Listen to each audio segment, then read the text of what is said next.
Welcome to success planet by Anjali 2.0।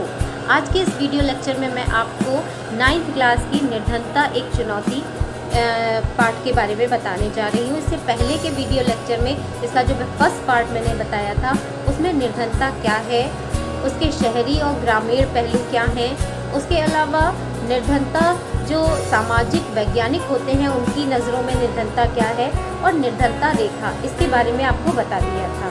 अब आज के इस वीडियो लेक्चर में मैं असुरक्षित समूह और अंतर्राज्यीय असमानताओं के बारे में बताने जा रही हूँ कि किस तरह से ये जो निर्धनता रेखा है वो असुरक्षित समूहों पर लागू होती है। असुरक्षित समूह कौन से होंगे? आपको पता है कि हमारे देश में बहुत प्राचीन समय से जाति व्यवस्था लागू थी। जाति व्यवस्था यानी कि ब्राह्मण, क्षत्रिय, वैश्य और शूद्र, और उन शूद्र को धीरे धीरे आगे चल के अनुसूचित जाति और अनुसूचित जनजाति कहा जाने लगा। ये अनुसूचित जाति और जनजाति के लोग जो थे वो असुरक्षित समूहों में आते थे। उसके अलावा असुरक्षित समूहों में ग्रामीण कृषि श्रमिक और शहरी अनियमित मजदूर भी आते हैं। मतलब केवल जाति व्यवस्था की बात नहीं की गई है, यहाँ पर काम के अकॉर्डिंग भी शहरों में और गाँवों में किस तरह से जो शहरी लोग होते हैं अनियमित मजदूर होते हैं उनकी, और जो गांव में कृषि श्रमिक होते हैं उनकी भी बात की गई है। तो अगर हम पूरे भारत की बात करें तो वहाँ पूरे भारत में लगभग 22% तक निर्धनता रेखा है सभी समूहों, मतलब सारी जनसंख्या को अगर देखा जाए। और अगर जाति व्यवस्था के अकॉर्डिंग देखा जाए तो अनुसूचित जनजाति की जो निर्धन लोग हैं वो संख्या में ज़्यादा हैं। वो लगभग 100 में 43 लोग ऐसे हैं जो अपनी मूल आवश्यकताओं की पूर्ति नहीं कर पाते। किसमें? अनुसूचित जनजाति के लोगों में। ठीक है। उसी तरह से अनुसूचित जाति के लोगों में 100 में लगभग 29 लोग ऐसे हैं जो निर्धनता रेखा से नीचे पाए जाते हैं, जो अपनी मूल आवश्यकताओं की पूर्ति नहीं कर पाते। इसके अलावा अगर हम शहरी और ग्रामीण क्षेत्रों में देखते हैं तो वहाँ पर लगभग प्रतिशत बराबर है। 34% लोग शहर और गाँव में जो हैं वो ऐसे असुरक्षित समूहों में आते हैं जिनकी जो आय है वो बहुत कम है, जिससे उनकी मूल आवश्यकताएँ नहीं पूरी हो पाती हैं। अब इस टॉपिक को समझाने के लिए आपकी बुक में एक स्टोरी दी हुई है, शिवरमन की स्टोरी, जो तमिलनाडु के करूर नामक कस्बे में रहते थे। और ये जो गांव था या ये जो जगह थी वहाँ पर हथकरघा और बिजली करघा का काम किया जाता था। शिवरमन के परिवार में लगभग 8 सदस्य थे, जिसमें वो, उनकी पत्नी, उनका बेटा और उनकी माँ के साथ साथ उनकी एक विवाहित बहन, उसके 3 बच्चे और एक अविवाहित बहन भी थी। तो इस तरह से उनके परिवार में बहुत सारे लोग थे, लेकिन काम करने वाला कौन था? एक शिवरमन और एक उसकी पत्नी, 2 ही लोग काम करते थे। और जो शिवरमन था वो जाति से मोची था और अपने गांव में ज़्यादातर उन जगहों पर कृषि क्षेत्रों में काम करके अपना जीवन यापन करता था, जिससे उसे प्रतिदिन के हिसाब से 160 रुपये लगभग मिल जाते थे। और जब कभी ये काम नहीं होता था तो वो कोई और गांव का काम कर लेता था और किसी तरह से अपना खर्चा चलाता था। इस तरह से आपने देखा कि एक अनियमित श्रमिक था, इसको कभी काम मिलता था, कभी नहीं मिलता था। उसकी पत्नी का भी काम नियमित नहीं था, कभी उसे काम मिला, कभी नहीं मिला।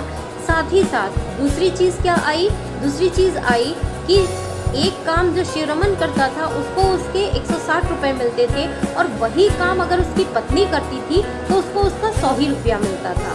तो इस तरह से आपने देखा कि अगर निर्धनता रेखा के नीचे लोग हैं तो उनमें भी महिलाओं, वृद्धों और बच्चियों के साथ ऐसा व्यवहार होता है जिससे वो निर्धन से भी निर्धन कहे जाते हैं। तो यहाँ पर जो शिवरमन था उसकी पत्नी को उतनी आय नहीं थी जितना वो काम करती थी। उसके अलावा उसकी जो बूढ़ी माँ थी वो अपना बहुत बीमार थी और अपना इलाज नहीं करवा पा रही थी। इसी के साथ जो उसकी विवाहित बहन थी उसकी 3 बेटियां भी पढ़ने लिखने नहीं जाती थी, और उसकी जो अविवाहित बहन थी वो भी घर के ही काम करती थी, वो बाहर काम नहीं करती थी।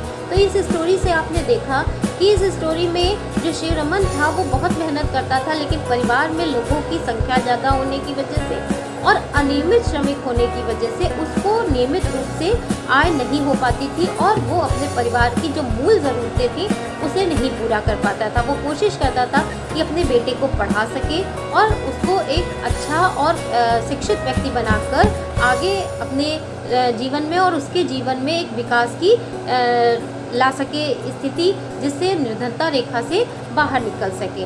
तो ये तो हो गई असुरक्षित समूह की बात। अब हम अंतर्राज्यीय असमानताओं की बात कर लें। ये नहीं कहा जा सकता कि पूरे देश में एक जैसी जगह पर निर्धन लोग रहते हैं, मतलब सारी जगहों पर एक जैसे लोग निर्धन पाए जाते हैं। अगर हम पूरे भारत की बात करें तो 22% तक लोग हैं जो निर्धनता रेखा के नीचे हैं। लेकिन अगर हम राज्यों की बात करें तो इन राज्यों में कुछ राज्य ऐसे हैं जो बहुत ज़्यादा निर्धनता रेखा पर हैं और कुछ जिन्होंने अपनी स्थिति थोड़ी सुधार ली है। जैसे कि अगर हम आपकी बुक में जो ग्राफ दिया है उसको देखिएगा, उसमें बिहार और उड़ीसा जो हैं वो 33.7 और 32.6 इतने 32.6 पर रहकर सबसे ज़्यादा निर्धनता वाले राज्य हैं, जबकि असम, मध्य प्रदेश और उत्तर प्रदेश जो है वो उससे कम निर्धनता वाले राज्य हैं। इसमें सबसे नीचे केरल राज्य आता है कि वहाँ पर जो निर्धनता रेखा है वो 7.1 ही है।